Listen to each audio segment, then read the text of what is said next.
Olá, que a paz esteja com a gente. Bom, hoje o nosso papo é sobre umas ideias bem importantes que as leituras deste sábado trazem, né?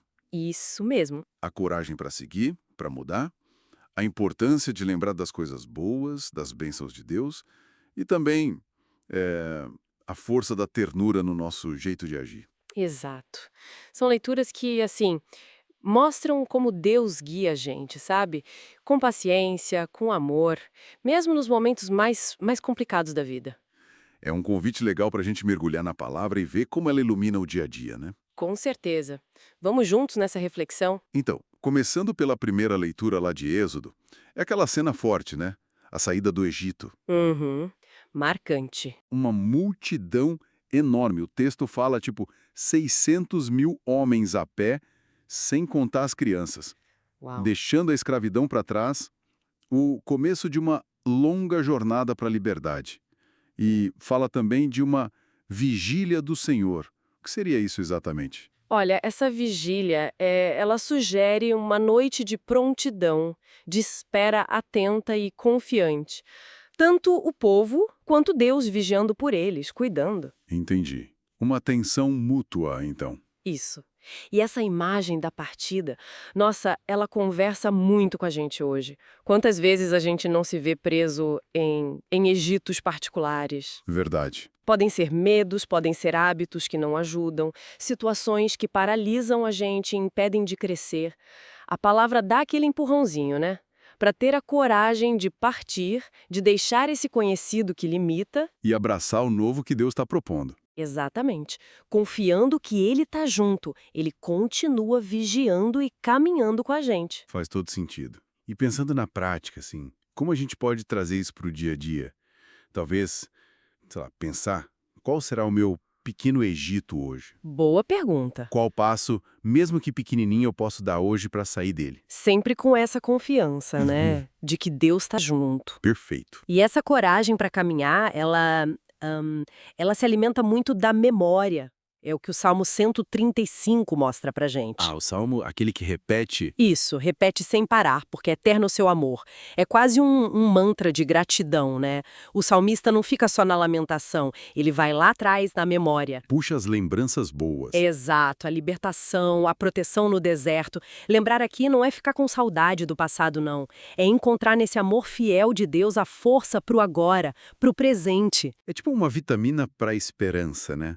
Quando a gente está meio para baixo, desanimado. Uhum. Lembra das vezes que Deus já ajudou, já protegeu, consolou. Nossa, isso renova a confiança. A gente pensa, poxa, se ele já fez antes, por que não faria de novo? Ajuda a seguir, mesmo quando tá tudo meio escuro. Com certeza. É uma âncora mesmo. Fica até um exercício simples para a gente, né? Tirar um tempinho hoje, sei lá, 5 minutinhos, para lembrar de algumas bênçãos concretas da vida. Legal ideia.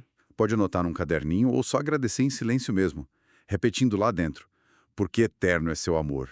Isso nutre a alma, sabe? Gostei. E aí a gente chega no evangelho com Mateus. A situação ali tá tensa, né? Os fariseus estão planejando acabar com Jesus. Pesado. Mas a reação de Jesus é surpreendente. Ele não vai para o confronto direto, não faz estardalhaço. Ele, ele se retira e continua a missão dele, curando, agindo mais na dele, discretamente. Isso.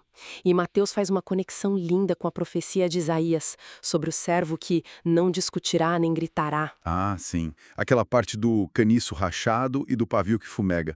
O que essa imagem quer dizer exatamente? É uma imagem de uma delicadeza e ao mesmo tempo uma força impressionante. Pensa num caniço rachado, é algo super frágil, quase quebrando, né? Sim, E o pavio que ainda fumega é aquela chaminha bem fraquinha, quase apagando.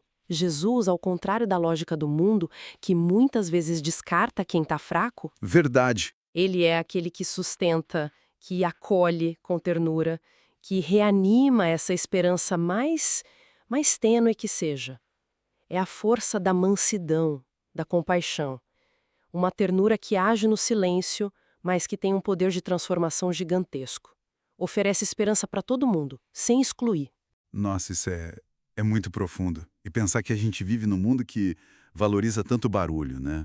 a performance, a agressividade, o exemplo de Jesus vai totalmente na outra direção. Totalmente. E para a gente, assim, no nosso dia a dia, como viver um pouco disso? Olha, talvez buscando as pequenas brechas, sabe? Para agir com essa descrição, com essa ternura, pode ser um gesto de gentileza sem ninguém ver, sem postar em rede social. Uhum. Uma palavra de apoio para alguém que está meio para baixo sem esperar confete. Ou quem sabe praticar mais a escuta. Ouvir o outro com atenção de verdade, com compaixão, sem já ir julgando ou dando receita. Entendi. São coisas pequenas, mas que fazem diferença. Muita diferença. Então, amarrando tudo, a gente tem a coragem para caminhar, para sair dos nossos Egitos. Isso. Essa coragem é fortalecida pela memória, pela gratidão pelo amor de Deus. Exato. E essa caminhada toda é feita no estilo de Jesus, com ternura, com cuidado, especialmente com quem está mais frágil. Perfeito. Caminhada, memória e ternura, elas se conectam, se alimentam. A memória da fidelidade de Deus dá a força para a gente partir, para mudar. E essa jornada não precisa ser feita aos gritos, né? Mas com a humildade, com o cuidado de quem serve, de quem está ali para acolher o caniço rachado. A vida de fé, então, não é só sobre fazer coisas De espetaculares. jeito nenhum. É muito sobre essa fidelidade no pequeno, no cotidiano, a coragem de dar um passo de cada vez, a gratidão que a gente cultiva lembrando e o cuidado amoroso nos gestos simples. Ser um sinalzinho dessa paz, dessa cura silenciosa que vem de Deus. Exatamente. E fica talvez uma pergunta para a gente levar, para continuar pensando. Como é que a gente pode ser essa presença que ajuda a sustentar quem está fraquejando? Que reanima aquela pequena chama de esperança no outro, em vez de logo criticar ou, sei lá, desistir da pessoa. Uma boa reflexão. Como viver essa revolução da mansidão no nosso dia a dia, no trabalho, em casa, na comunidade? É isso. Que essa nossa conversa inspire a todos nós a viver a fé com mais profundidade e, ao mesmo tempo, com simplicidade. E se essa partilha tocou de alguma forma, a gente convida. Deixe seu comentário, sua curtida. Isso ajuda a gente a continuar essa caminhada de reflexão. Isso mesmo. Fiquem todos na paz. Uma abençoada caminhada.